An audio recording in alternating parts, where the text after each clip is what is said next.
Good morning बच्चों। विशेषण का अगला भाग हमारा परिमाणवाचक विशेषण। परिमाण का मतलब होता है माप या तोल। ठीक है, इसमें माप तोल की इकाई का पता चलता है या संज्ञा या सर्वनाम की माप तोल के बारे में पता चले, उसे हम परिमाणवाचक विशेषण कहते हैं। ये लिख भी रखा है मैंने, जो शब्द संज्ञा या सर्वनाम के परिणाम का बोध कराए। जैसे लीटर हो गया, किलोमीटर हो गया, मीटर हो गया, ग्राम हो गया, किलो हो गया, ये सारे मापतोल की इकाई हैं। इसमें सारी मापतोल की इकाई शामिल की जाती हैं। जैसे 5 लीटर दूध, 2 किलो अनाज, 5 किलोमीटर रास्ता, ये सब क्या है, मापतोल की इकाई हैं। इसलिए किसमें शामिल की जाएंगी, परिमाणवाचक में शामिल की जाएंगी। अब इसके भी दो भेद हैं कि जिससे हमें संज्ञा या सर्वनाम के निश्चित परिमाण का बोध हो, वो तो निश्चित परिमाणवाचक, और जिससे अनिश्चित का बोध हो या निश्चित का बोध नहीं हो, वो उसको कहते हैं अनिश्चित परिमाणवाचक। उदाहरण के तौर पे जैसे 5 लीटर दूध, 2 किलो अनाज, कुछ लीटर दूध, कुछ किलो अनाज। ठीक है, अब समझने के लिए मैंने कुछ बातें लिखी हैं। जैसे बहुत पानी गिर रहा है, बहुत बालक थे।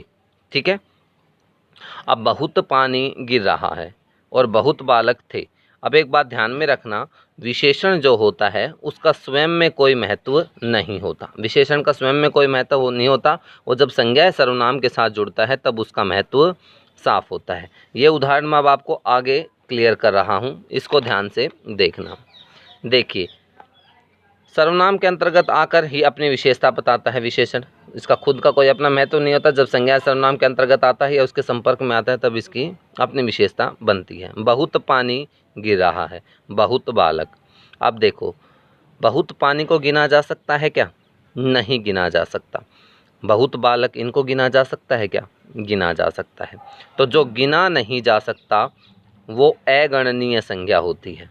जिसको गिना नहीं जा सकता वो कौन सी संज्ञा होती है? अगणनीय संज्ञा। और जो गिना जा सके उसे क्या कहते हैं हम?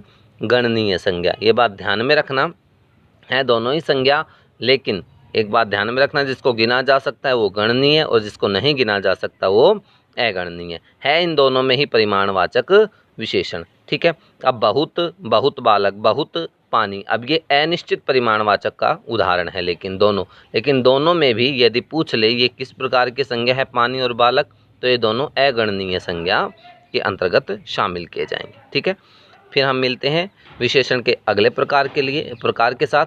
तब तक के लिए thank you, have a nice day.